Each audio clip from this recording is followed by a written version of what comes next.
Hey ghouls, I'm Kayla. Hey ghosties, I'm Aubrey, and we're besties who live 3 doors down from each other. We're the Halloween all-year-round girls. We love watching anything and everything spooky. And if you're curious to know what all the hype is about certain horror flicks, But not curious enough to piss your pants watching them, then this is the podcast for you. and who knows, we may even talk about our own paranormal experiences. Ooh. Welcome to Screaming Mimes. These witches curse. If you don't like cursing, then you're in for some toil and trouble. If you don't mind cursing, then let the cauldron bubble, baby. Spoiler alert! This podcast contains all the spoilers.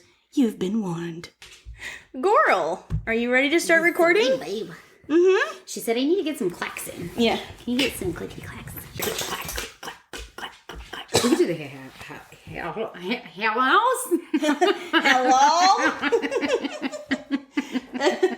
Hello, haunted humans. It's Kayla. And Aubrey. And we have a new episode for you today. We decided to do an episode on the movie It Follows, as it had been brought up a couple times in our previous episodes. So if you have been listening along in chronological order, then you may have heard us reference this film. Aubrey had seen it previously. I had not seen it. So this was a really great episode for us. Really enjoyed it. I'm gonna be honest, the first time I watched this with Dallas, we both were like, that wasn't too scary. And then after a few days of like sitting on it, we were like, you know, that was pretty fucking scary. Glad we got to see a cult classic. We hope you enjoy it too. The movie opens on a relatively normal and quiet-looking suburban neighborhood in Detroit when a young girl explodes out her front door, running into the street in nothing but her lingerie and high heels. She looks around and seems to be running away from something we cannot see. Her dad calls her Annie and asks what's going on. She does a loop around her neighbors' houses and runs back into her house, grabs her car keys, and squeals out of there. Pajamas and high heels. It is a weird combo, isn't it? You look like you need help. She just said you need some help while you're walking down the street in teeny tiny heels and some pajamas. And you say no? Ma'am, it is fall, and you are wearing sheer tiny lingerie running down the street in heels. You are not fine. Also, running really well in those heels. She must have had to do that a lot. Yeah, damn. Man, that looks like the house from Amityville. Like from the Amityville horror movie. It's got that vibe. I mean, I can't imagine that running in heels is better than running barefoot in this scenario. She peeled out and she must have been driving for a while because, like, it became dark really fast. Yeah.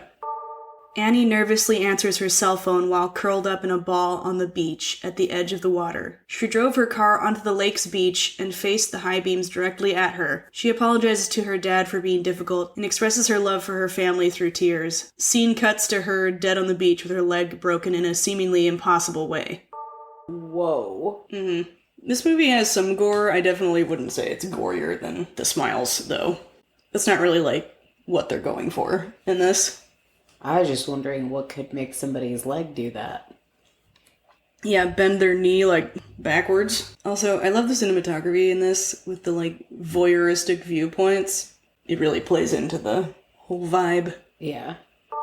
Jump to a voyeuristic scene where we zoom in on a new character named Jay. The actress is Micah Monroe, a well-known scream queen who you may have seen in Longlegs. She's swimming in her above-ground pool. Her sister Kelly pops out of the house, tells her their friends are here, and Jay says she's going on another date with that guy tonight. Jay goes back to calmly floating on her back till she feels like someone is watching her. She jokingly calls out a couple little boys for peeping on her. We're introduced to their friends Paul and Yara. Paul seems a bit enamored with Jay.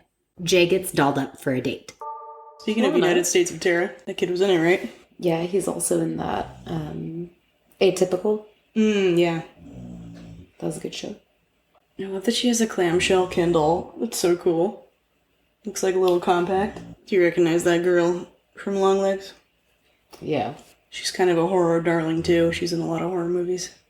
A buka shell choker necklace. Bold. Jeez, Lana, honk louder. Oh, she's so loud. Apologies to the audience in case you hear Lana snoring in the background. She just wants to hang with the girls. she can't hang. She's too tired. She's too Tie-dye. Cut to Jay standing in line at the movie theater with her date, Hugh. She suggests they play a game where they pick someone they would like to trade places with. Then after a couple of guesses, you tell the other why you chose that person. He points out a toddler and explains that he would trade places with him because he has his whole life ahead of him. Obviously, it's the little boy. Why does she even bother with that waste of a guess? Right. Definitely gonna be a deep boyfriend. Jay and Hugh continue the trading places game while sitting in the movie theater waiting for it to start. Now it's Jay's turn, and Hugh guesses the girl in the yellow dress. Jay can't see her. Hugh points her out. Jay thinks he's teasing her, and he starts panicking. He says they have to leave the theater. At this point, we realize that the movie is told from Jay's perspective. Jay can't see her. We can't see her. Okay, that's not disturbing at all. He just pointed out a person who was not there very seriously. And now he's watching his back. After making them leave, after pointing out a person that wasn't Nothing there. suspicious about that. As they're leaving, Jay asks Hugh if the girl in the yellow dress is an ex or something. He cops out and says he's just feeling sick and needs some fresh air. They hop in the car and grab dinner at a diner. The voyeuristic camera zooms in to see someone walking towards them in the distance. Okay, fucking linger in the background here. This is now a dog ASMR snore channel. Next day, Jay and Kelly are taking a walk in the neighborhood, chatting about Jay's rendezvous last night. They see their neighbor Greg washing his car. We know him as super creepy Rodney Alcala from Woman of the Hour. The actor's name is Daniel Zavato. He's incredible. Did she just basically ask her if she was a virgin? I think she specifically just asked her if she slept with that guy. Gotcha. I don't think she's a virgin. I only ask because of, tropes. Virgins and horror movies and such. Oh, you were gonna freak out when you see that guy. Wait, is that? Yeah. No way. Yeah. No. Yeah. That's one of the reasons I've mentioned it before. Him again. I must Yes, see. that is the guy who plays Rodney Alcala That is so wild. in Woman of the Hour. Nuts, right? I mean, if we hadn't just watched it recently, I wouldn't have picked that up. But you got it quick. He's haunting me. You know.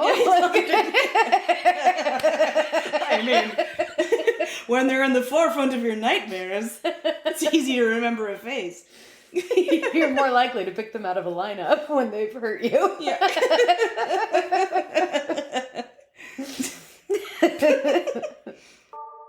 Later that night, Jay and Hugh go on another date, but this one is much steamier.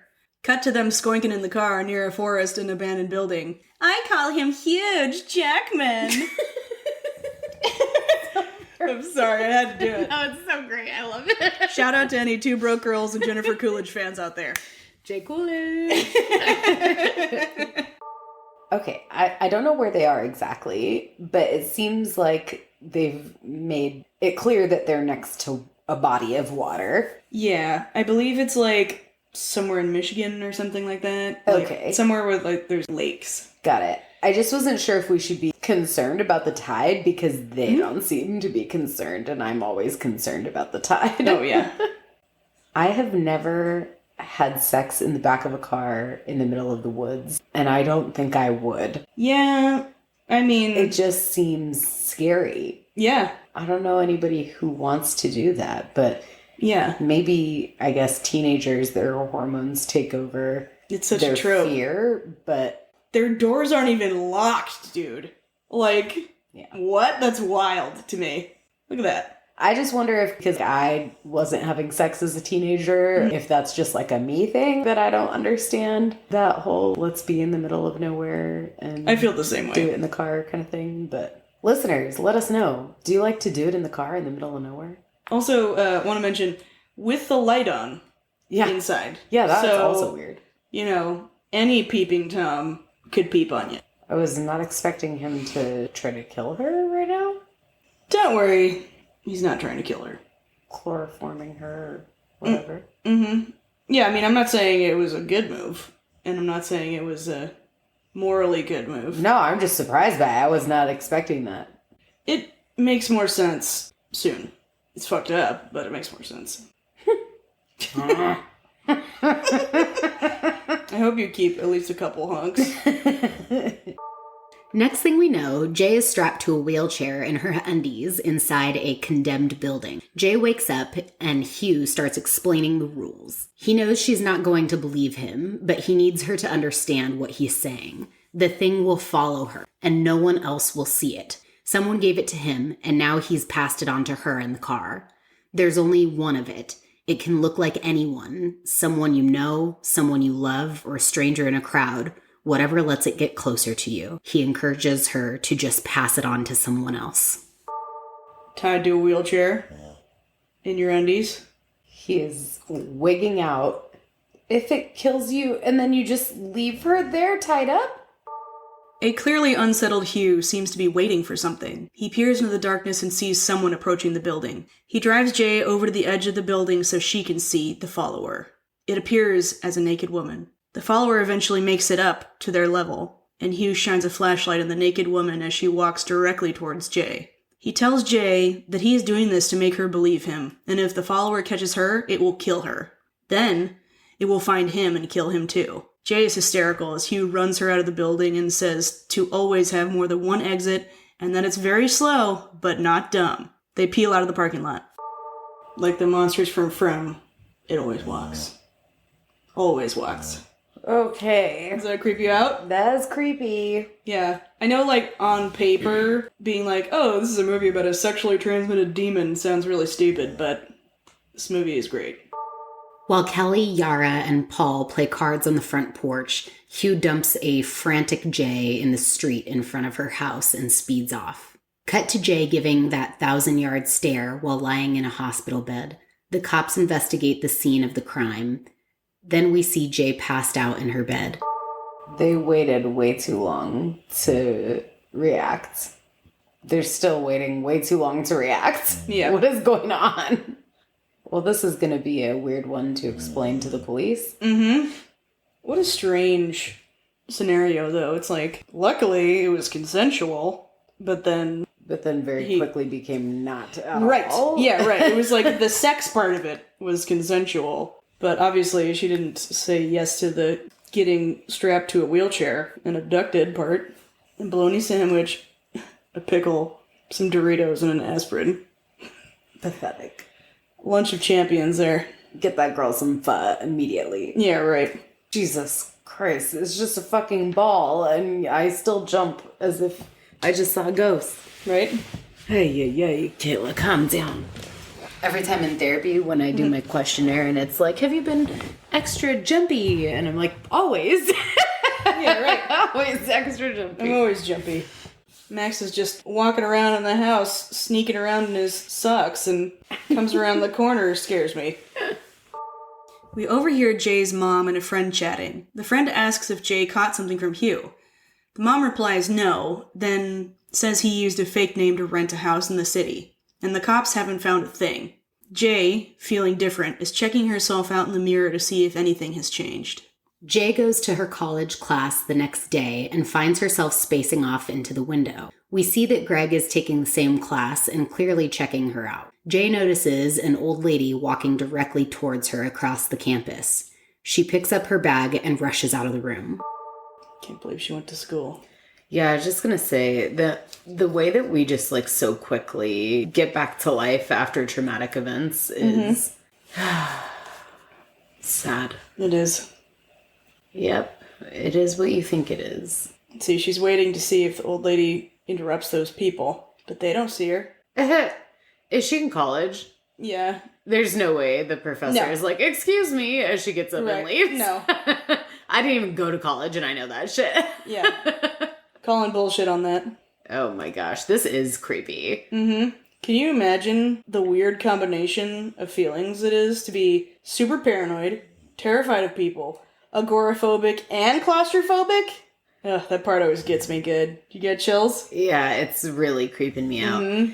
And what I'm trying to figure out in my body, like, why does that creep me out so much?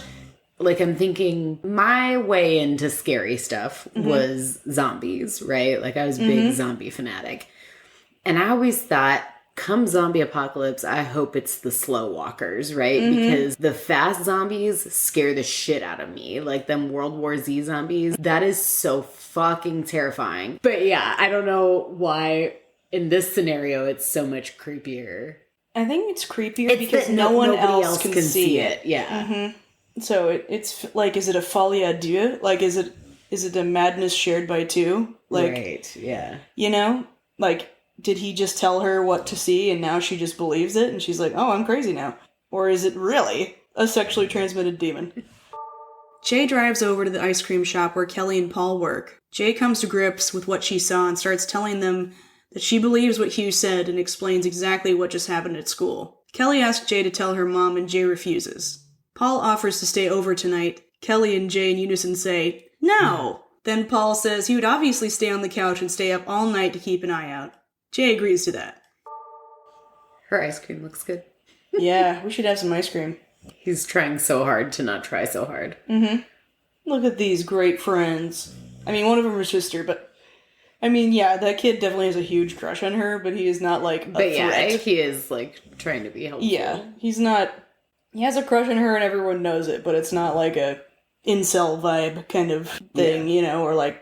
It wasn't the same energy as Joel checking up on Rose at the hospital. It wasn't as expectant, you know what I mean? Like, but yeah, it's also scary because, like, the parents are all at work all the time, and so it's just the kids all alone just trying to figure this out. But yeah, you're afraid of tight spaces. You're afraid of big spaces. You're afraid of people. And if you live long enough, you're afraid of the added bonus of ever falling in love with someone and giving it to them. You know what I mean? Oh, yeah. Or coming to grips with the fact that you're going to have to give it to someone. To doom someone else. Yara also joins the sleepover.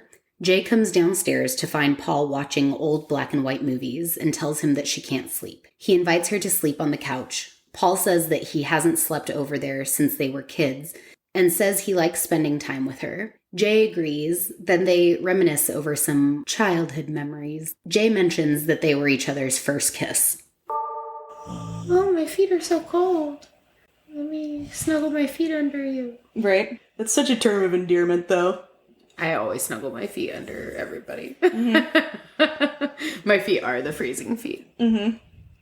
I've seen him in a handful of things now, and I think he's a really good actor. Oh, he's excellent. Yeah. I love him. He's great. But yeah, the first place I saw him was United States of Terror. Interrupted by glass shattering, Jay tells Paul to check out the kitchen. Paul tells Jay that there's nothing in the kitchen, then runs upstairs to wake up Kelly. To prove she's not crazy to herself, Jay checks the kitchen and finds a particularly haunting follower. He's not going to be able to see anything, though, right? Exactly. No, don't leave her. You should have gone with him. She's gonna scream. It's gonna scare me. I'm gonna jump. I know what's gonna happen, and it doesn't change the fact that I'm gonna jump. That's what we're here for, right? I don't know why I said I knew what was gonna happen. I have no idea what's gonna happen. I have assumptions of what I think might happen. I mean, they're pretty solid assumptions. Why would you go investigate that? Slice the pie, ma'am. Slice the pie. What are you doing? Oh my god. What is happening? Is she peeing? Yeah. Why? To freak her out. It's weird. Nah, she's busted. Jay runs upstairs and locks herself in her bedroom. Paul and Kelly chat with Jay through the door and she lets them in. Another knock at the door is accompanied by someone trying to open the door. It's just Yara. No need to freak out. Ouch.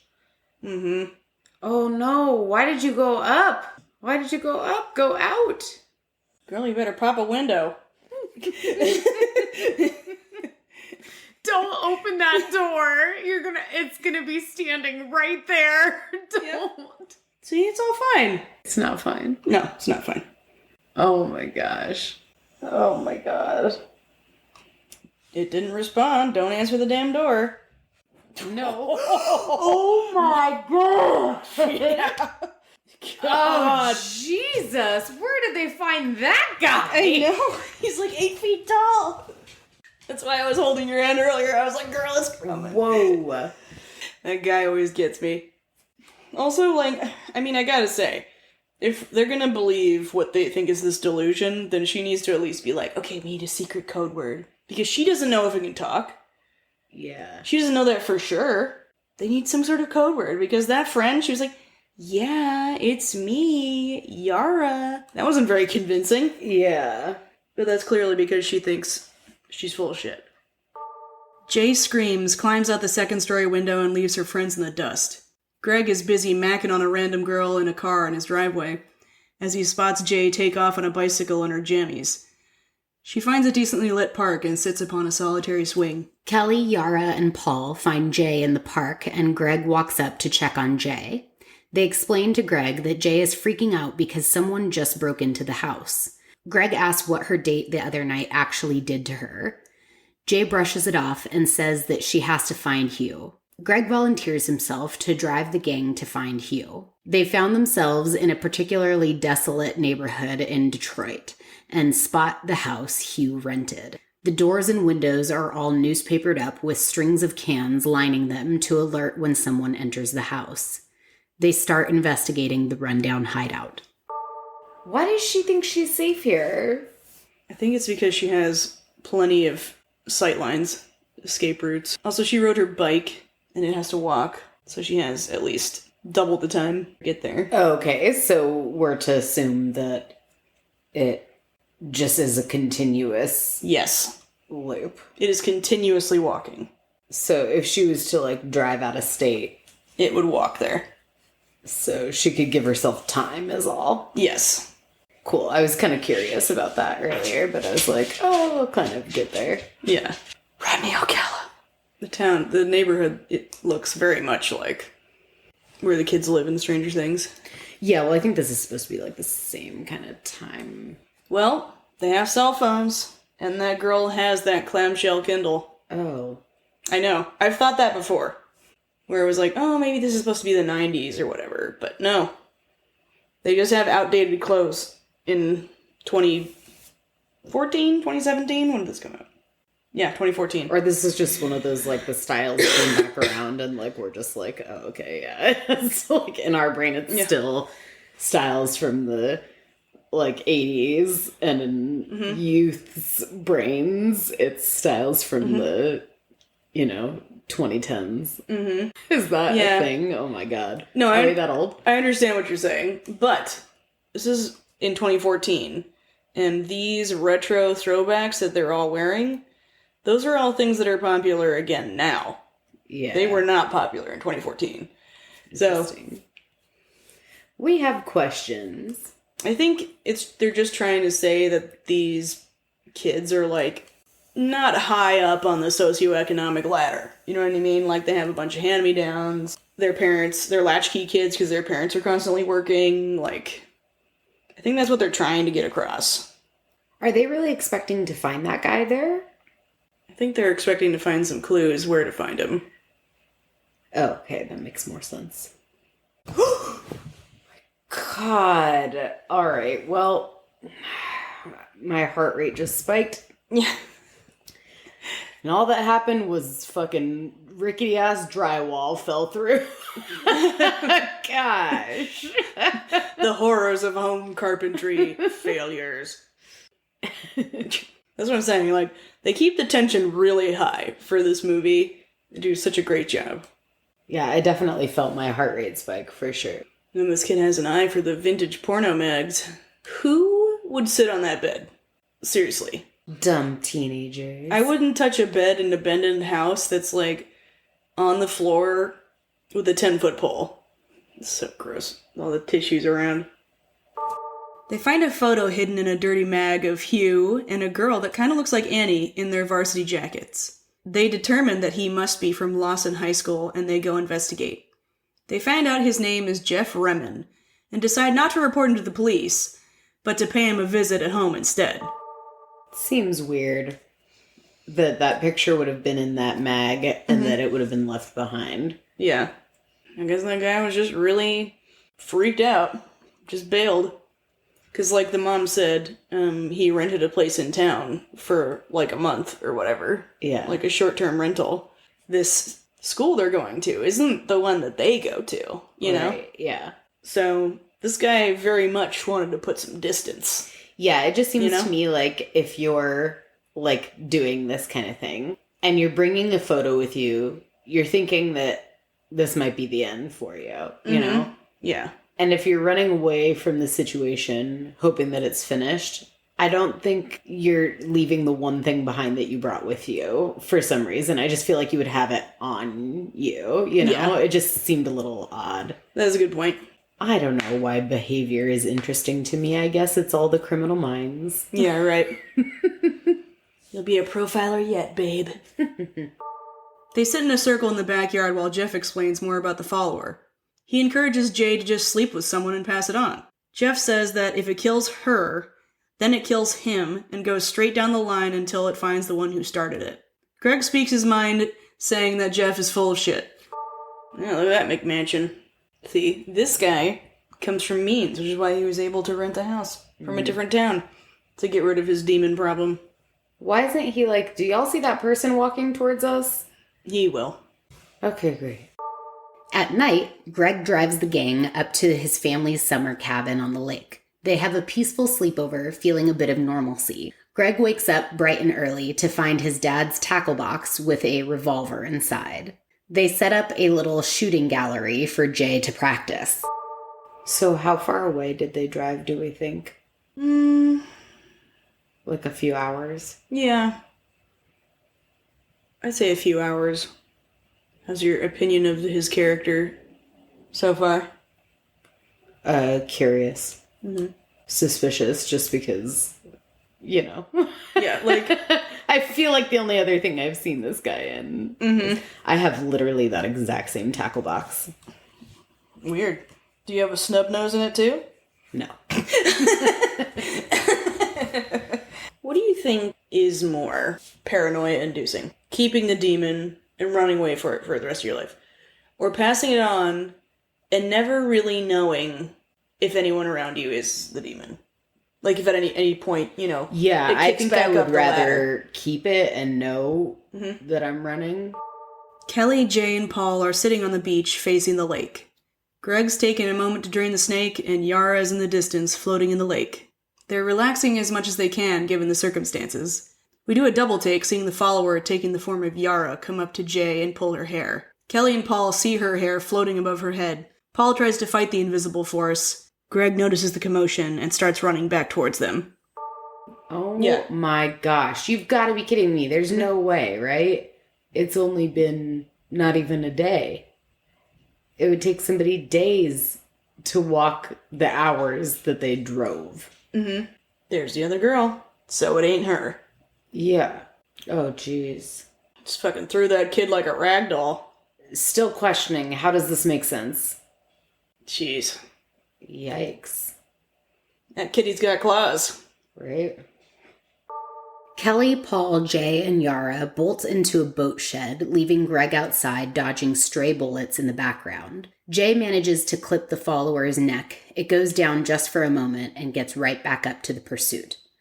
They lock themselves inside. Through the shed door window, we see the monstrously massive meat suit follower from earlier pass by. He begins to break open the bottom of the door. Greg yells at the gang, thinking they are destroying the door because he can't see the freakishly tall follower. Jay peeks forward just in time for the follower to shapeshift into a creepy child, to crawl through the hole and nearly grab her. Dude, fucking get low. Oh good, you're in an enclosed space with no other exit. Did you see him? Yep. The big guy? Why is she... Okay. So, if something is trying to get you, you should not be the one investigating. Gross. Ugh. That thing is scary. Creepy ass kid. Scary. Great. Jay escapes through the side door and sprints off to the car, leaving her friends behind. She frantically speeds off, nearly hits a car that was backing out of a driveway, and swerves into a ditch and passes out. She wakes in the hospital to find herself surrounded by her mom and the gang, sleeping through what must have been a long night. She has a small head wound and a cast on her right arm. Jay starts to panic as she hears heels coming down the hallway. Well, it was fun having all your friends while it lasted. You'd think she could at least stop now and, like, let them run and get in. But I understand being scared. At least the car doesn't appear to be totaled.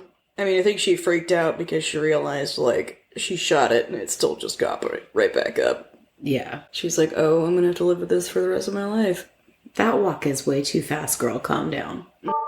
Jay appears to have made her mind up and decides to sleep with Greg to pass on the sexually transmitted demon. Cut to Greg, turning on what must be charisma level 100.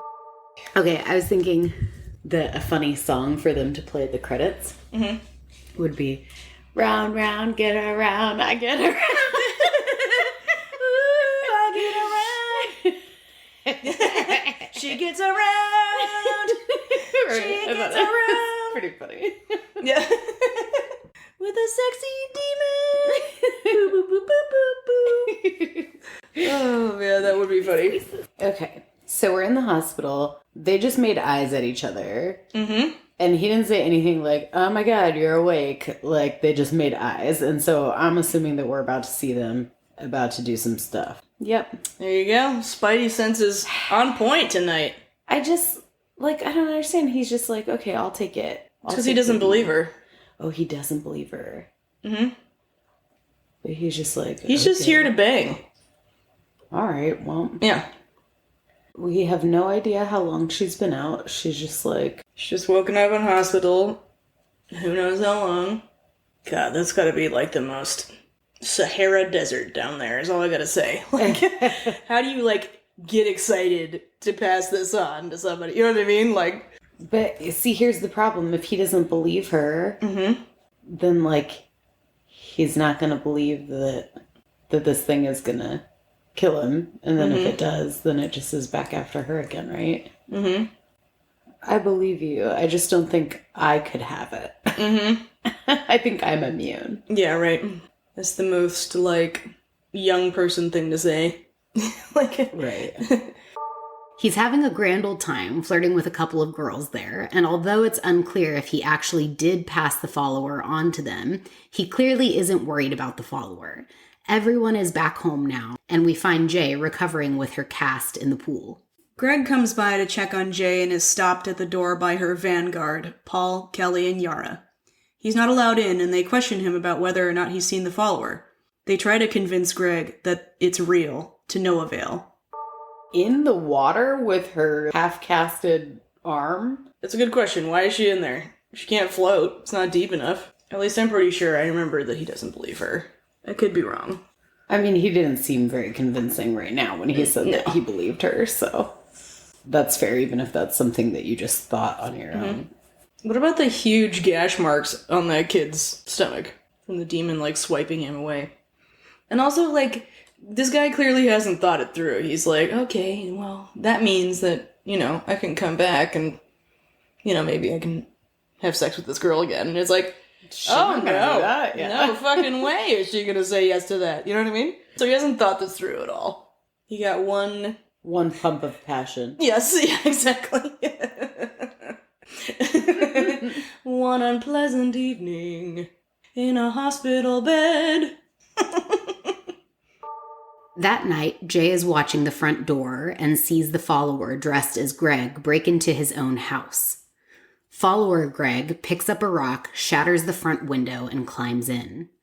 Jay tries to call Greg to warn him, but no one answers. She runs over to try to help, only to find the follower has changed form into Greg's naked mom knocking on his door. Jay screams, trying to warn Greg. Jay gets in the car and screeches away as follower Greg pursues her in the rear window. She drives into the woods near the lake and falls asleep on top of the car like a weirdo. She wakes up hearing some bros partying on their boat, so she decides to strip down to her undies and pay them a visit. Is she just seeing it look like him? But, like, he wouldn't see it look like him, would he? I think they look consistent, because the guy who initially gave it to her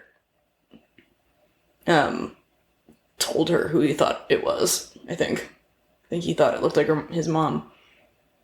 At least use your cast to clean up that window. What the F, David Blaine? Yeah, the way it does it is very bizarre.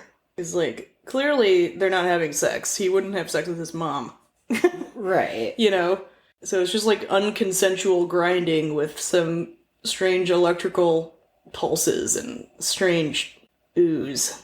Do you see the ooze between their arms? It was very weird. Yeah. Very bizarre. It was like giving species. Mm-hmm. But Yeah. I watched that movie when I was way too young. yeah, same. Mm-hmm. that moment in the bathroom with the guy through the eyeball with like her finger like Yeah. no, yeah, I remembered that like forever. Written on the lizard part of my brain. She's like, some fuckboys on a yacht. Some prey. I'm about to run train on these guys. One after the other. Let's just make sure. Yeah. Make sure I have some time. And apparently also, like, make sure that they believe you, because it seems like that guy must have had to have done this a couple of times, because he, like, forced her to watch that it was, like, coming and all that stuff, so he knew that she wasn't going to believe him. Mm-hmm. I love how she's just like, fuck the cast. Doesn't need to stay dry. Jump right in there. I'm cold just watching her walking into that water. Mm-hmm. You better get that cast changed, like, stat.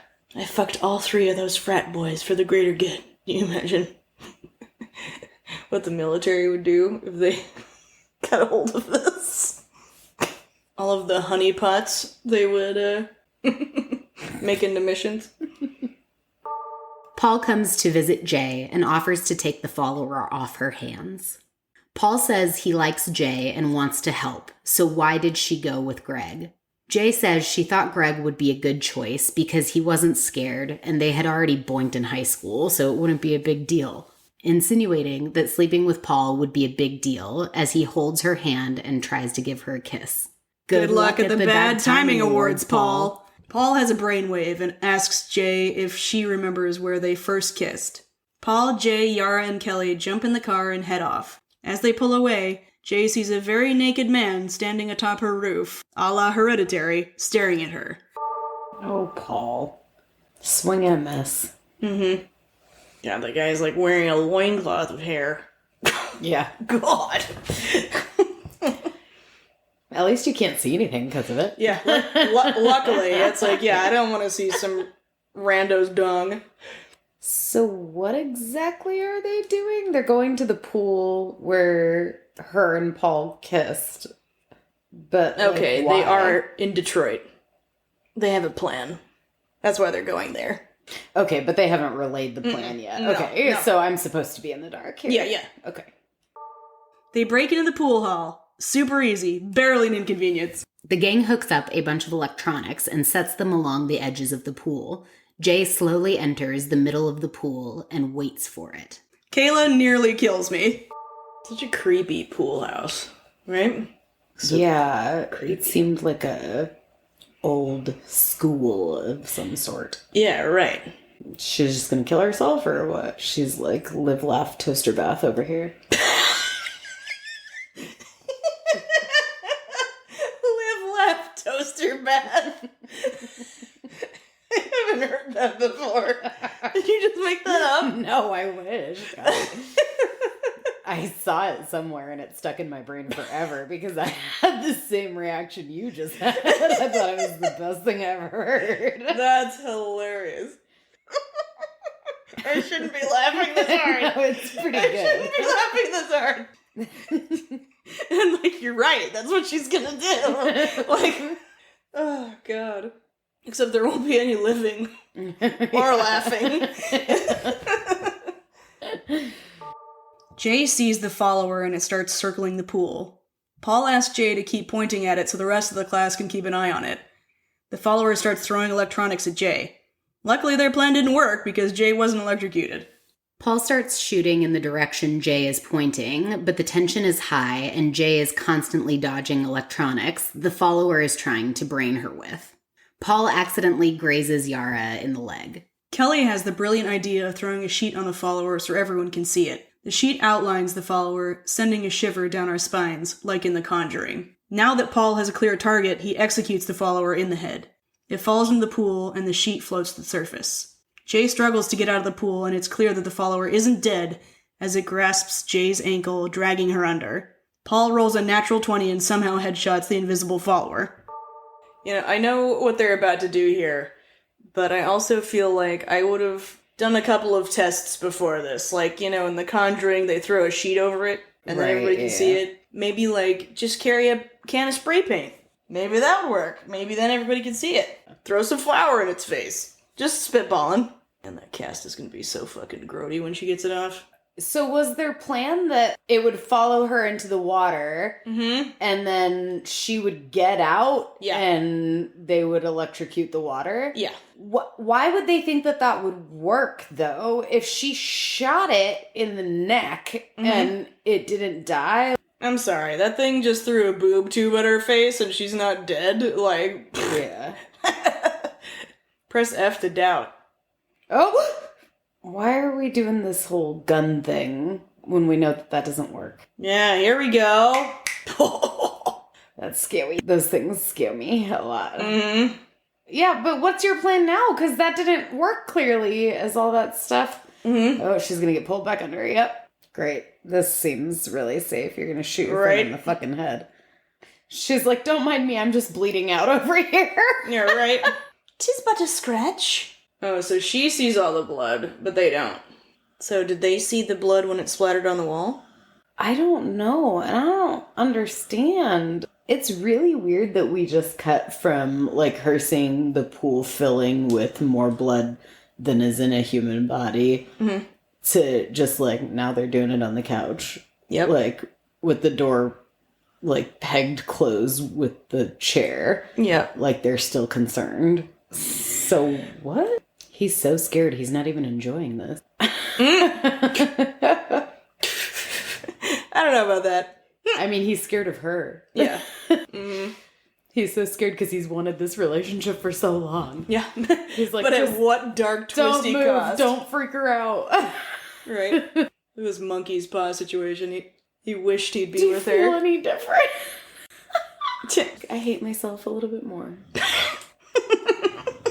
Was that the guy that was throwing shit at her in the pool was her dad? Oh, it shows her dad. I see now why she was like, I don't want to say what it looks like. Yeah. Wow. Really bringing the vibe down, huh? So, how did you guys get together? Well, it's a really interesting story. But the TLDR is now we both see a demon. Oh no, and it's following us right now. And we're always on the run from it. So hashtag van life. Hashtag van life.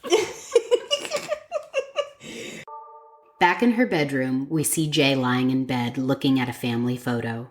Paul drives by some sex workers and considers his options. Then we see Paul, Kelly, and Jay visit Yara in the hospital. Later, we see Paul and Jay holding hands, trauma bonded, while it follows.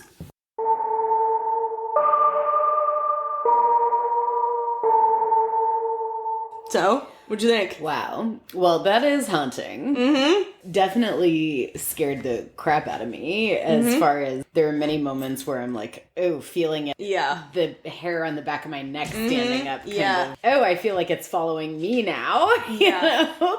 So that's great. I think that's what they were hoping to achieve. And I felt it. I did have a couple of thoughts throughout. Oh, yeah.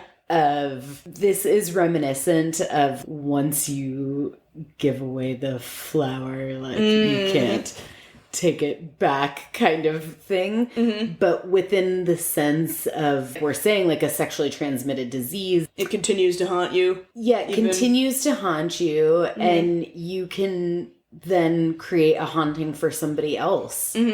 And is that, it's a moral quandary, right? So if that's what they were going for, I definitely thought about that a couple of times throughout the film, and maybe that's just me being curious about what that would feel like, you know, to be in that position. I think that's a really strong takeaway. And I like how they managed to do that without making it some weird religious thing.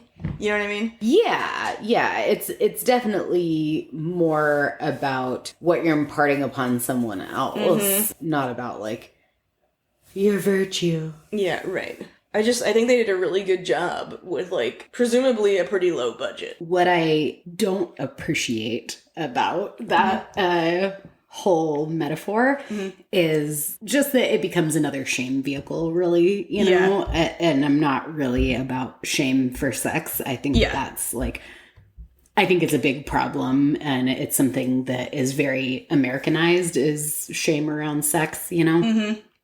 And I think that's something that has, like, influenced my life for sure. And I can only imagine how many others are out there thinking the same thing, watching this, going like, are we being shamed about sex through a horror movie, you know? But at the same time, I really enjoyed the movie, so I didn't feel that way. I felt more along the lines of, oh, this is really interesting, in the sense of there's a point where Hugh tells Jay that she would be better off just trying to pass it on to somebody else. And he says, it should be easy for you since you're a girl. And this is where it's where I definitely held up a lot in the movie. It like stuck in my brain, was the idea that for her, this should be easier because she has access.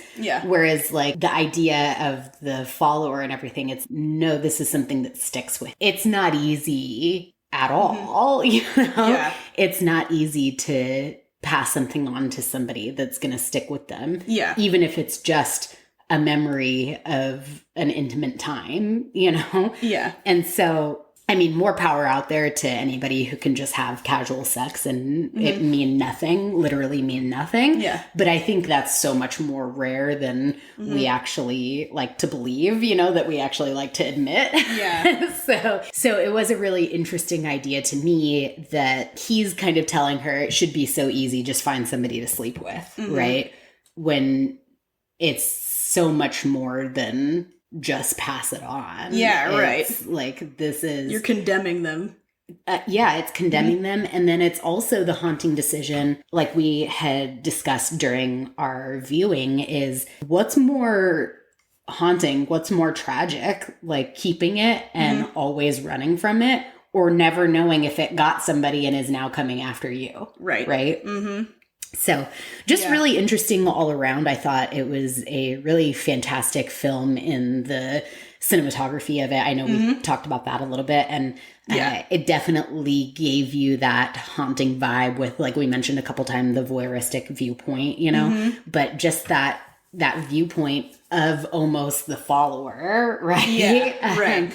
It does make it a little bit more haunting, you know? Those wide angles that come in really tight on the character. It's very claustrophobic, even though it's like, this is a shot of someone in a park, you know? But now we're getting all up in their business, you know? Really. To your shame comment, as someone who went to Catholic school, I kind of saw a metaphor in it that, like, as kids, you're ingrained to feel shame about you know, your sexual feelings or whatever. And, like, even the idea that you might go and, you know, sleep with somebody, you know? I know. The horror. The horror. The horror. The horror. The horror. So I kind of feel like the monster is shame. And that, like, once you become an adult, theory. You become an adult when you accept that sex is a part of life and everybody does it. Yes. You know? And this will always be following you. So on the flip side, I think I do really like that point. And now that you've said that, thinking back on the film and thinking about the follower as the shame, that is a really great way to go back and look at it, for sure. I almost kind of want to watch it again with that in mind. And I think that at the end, the reason that I really got to that shame part is, like, at the end when they're in the pool, well, Jay's in the pool, you see a couple flashes of what she sees the follower is, and it is clearly her dad. Right. And it's not really, like, explicitly said, but it's implied that he has died or he is no longer a part of the family or whatever. So I think that really feeds into the monster is shame. Yeah, I really agree. I think that, especially because when the characters are interacting and trying to decide how they're going to handle this, like, it's pretty clear that they're not comfortable just letting somebody else take on their shame, right? Like, Yes. It makes me think of when they say, like, if everybody in the room put their trauma out on the table and you got to pick any one of the traumas, you always end up picking your own trauma, right? So it's kind of like that same thing of, like, I wouldn't want to give you my shame. I'd rather keep it for myself, you know? Like, Jay doesn't want to pass it on. She does ultimately decide to try because it's, you know, taking over her life, and then that doesn't end up working out. We see the consideration that Paul has after him and Jay finally hang out on the couch. So PG of you. Yeah. Once they get done with their sexcapades, you see him go past the sex workers and consider, you know, could I potentially pass this off onto them? And ultimately the decision to not, you know, or, I mean, I guess we don't technically know what he did, but... Yeah, apparently there's a lot of debate there. There is a lot of... on 3 issues. Let's hear it. In this movie. It's, first of all, did Jay sleep with those frat bros? The yacht rockers? The yacht rockers. Did she sleep with those dudes? Did Paul sleep with the sex workers? And did the follower die? Which I think I walked away from this thinking, being kind of 50-50 on whether or not she slept with the bros. I walked away with him definitely not sleeping with the sex workers, and I didn't think it was dead. I didn't think it was dead either. But apparently most people do think it's dead, because when I looked it up, I guess the follower really manifests either naked or pretty much only in white. Right. So at the end of the movie, when they're holding hands, there's a guy following them, but he's like wearing black and white. Yeah. So I guess that's what made people think he was actually dead. Yeah. And I think it was supposed to give that haunting feeling of, like, is it following them or is it not? You know? Which brings us back to that same point of, like, would you rather not know if it's coming after you, or just always know that it's always coming after you? Personally, I think I would just rather always know that it's coming after me. Yeah, but I don't want it to, like, unexpectedly jump me in the night, like, 20 years from now. Right, exactly. Yeah. Sure, it's constant horror, but, like, you know, hashtag van life. I guess that's just your new life now. You know what I mean? But also, I want to make a point that I saw someone else brought up, is that they think that the creature has a weakness for water, or is scared of water. Because it wouldn't go in. Yeah, 2 reasons. It destroyed her pool, her above ground pool, for, we don't know why. It was like, it just panned to a shot of that, and we're like, okay. And it wouldn't go in the water. The only reason it went in the pool is because Paul headshotted it, and it fell in the pool. So maybe it actually did die in there. But, like, I have watched this movie like 3 times, and I have never walked away thinking that thing was dead. I always thought it was still following them. One of the things that we noted was the peeing, right? Yeah. So I have to talk about this, because this is, like, such a question for me of, like, why in horror movies is there always, like, a situation where the thing is peeing? Like, in, like, whatever exorcism movie that is, that the daughter, like, pees in front of everyone at the, like, Christmas party. Is that the Exorcist? That's the Exorcist, yeah. We barely got through that movie. But I do Spoiler alert, everyone. We won't be watching we that one, haven't watched we couldn't get all of The Exorcist. If it was so boring. If you really want us to, we'll do it. But we're not going to do it just because. Yeah. You're going to have to beg us. But yeah, so, and then that's been used in other things. Like, we've seen it in plenty of other things where the thing that is possessed or demonish or whatever is peeing. And I don't know if it's a shock factor thing, a disgust factor thing. I don't know what it is, but I'm so curious as to why it's a thing, because it just doesn't fit in my brain as to like, why would that thing have stopped to pee in front of her? Like, it just doesn't make any sense to me. Yeah. It just didn't seem on brand, I guess. I mean, it was still walking when it did it, but I see what you're saying. Okay, yeah. I see what you're saying. But I think that, like, we instinctually know that if someone is peeing themselves, they're either a child or they're terrified. So, like, I think we react kind of like you yawn, I yawn. It's like you see someone peeing themselves, you're scared because you know they're terrified. Interesting. So maybe it's just like trying to do that. Also, like, that particular follower looked like she had been assaulted. So it makes me wonder if it is taking the form of people it has taken, like people it's killed. Because like the dark side of this story is that I assume some really bad people were infected with this thing, and they decided to give it to worse people. but to like sexually assault someone instead of having like, you know, not all of them are going to be Hugh. They're not all going to have a consensual evening. Like, and let's have a great date before I ruin your life. So I was not that it was a great date. I'm just saying. No, you know, no, it wasn't. Let's not give him credit where credit isn't due. Okay. Yeah. It was fine. They were bored and they had sex. That's it. Like he was freaked out the whole time. It was weird. He had a terror boner. Okay, so the other thing that I wanted to talk about the follower is the big guy. Oh my god.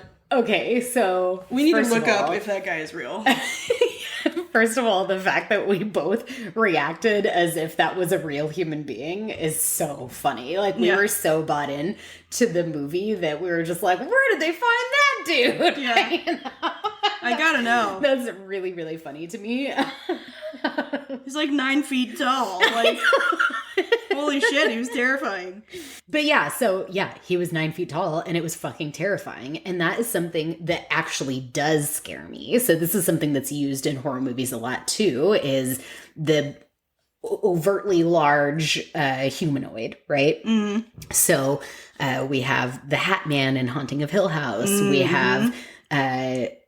which Conjuring is it that there's is that a Conjuring or is it one of the other ones? Are you thinking of the Crooked Man from Conjuring 2? Yep. Okay. That's exactly what I'm thinking of. The Crooked Man from Conjuring 2. Okay, so I found the guy, real guy. His name is Mike Lanier. R.I.P. He died 2018. But he was 7'7". Wow. Okay, so he was a big dude. Yeah. I also want to make plain that like they decided to like black out his eyes.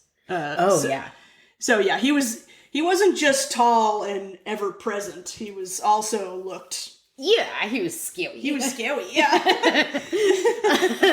But I do get so scared of the big things, and it's so weird because I was thinking, is there anything else in life that I'm scared of that's big, you know? Mm-hmm. Because like I'm afraid of heights and things like that, so I wonder, you know, it's a largeness, it's like up high, it's big, I don't know.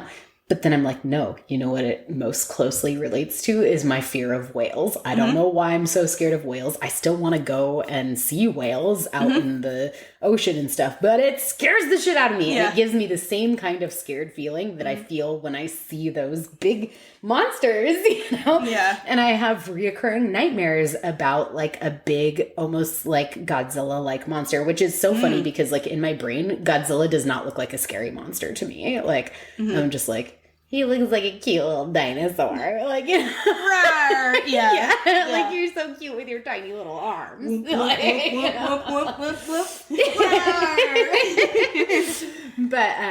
But in my dreams, it's like, I get the scary aspect of it, of like, I'm this tiny little ant-like creature, and this is this massive thing that could like crush me with its pinky toe, you know, kind of thing. And so I get that kind of concept when I'm like in my dream state, and when I'm watching the horror films. It's so odd. I don't know. It's just a weird thing. I'm scared of the big stuff. What are you scared of?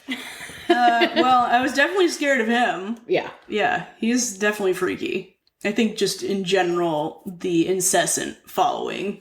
Oh, yeah. is what freaked me out the most. Definitely. And that no one believes you. Yeah, that's always the worst, Yeah. is the trying to convince somebody to just believe what you're saying. Yeah. The director, David Robert Mitchell, said he wrote the film inspired by a nightmare he used to have of being followed by something relentless and inescapable. Okay, so I would say It Follows was 4 out of 5 screamies and a 4 out of 5 memes. Like, Yeah. good story there. You know what? I'm going to drop that down a peg because I would have loved to known a little bit more origin. I'm a big origin girly. I do like to know a little bit more about that. I think I put it at a firm 4.5 screamies. And I'd give it, it's probably like my third time watching it, probably a 4.5 memes. Like, I do really enjoy it. I would say I'd give half a point off because I agree with what you said. It would be nice to know where it came from and, like, what it is exactly. What happens when they run all the way down the ladder? You know, what if it kills everyone? Then what happens?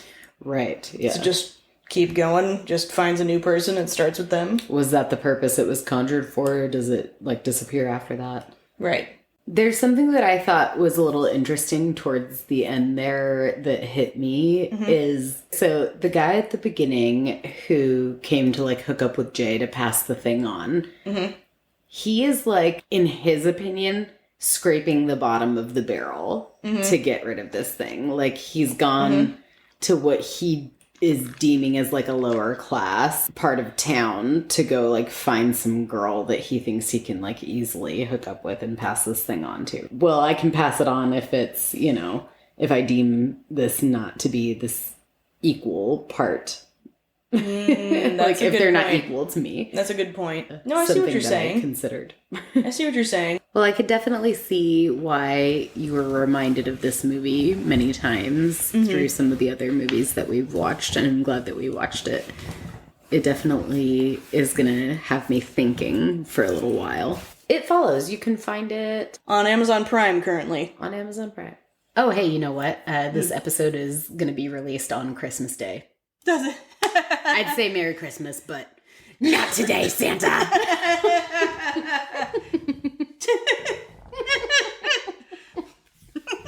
You know what I say to that? Live, laugh, toaster bath. Yeah. Until next time, my friends, we appreciate you listening, and we'll catch you in the next episode. Thanks, everybody. Hey, thanks for listening. Screaming Memes is an independently run podcast. Right now, it's just your favorite ghouls, Aubrey and Kayla, with the help of Aubrey's husband, Max, who stands in as our Google Search certified audio engineer support. Kayla created the art and music, and together, Aubrey and Kayla write and edit the episodes. The best way you can support our podcast is by following, sharing, and leaving us a comment or review wherever you listen. We appreciate your engagement, and we will be back to scare you Wednesday after next.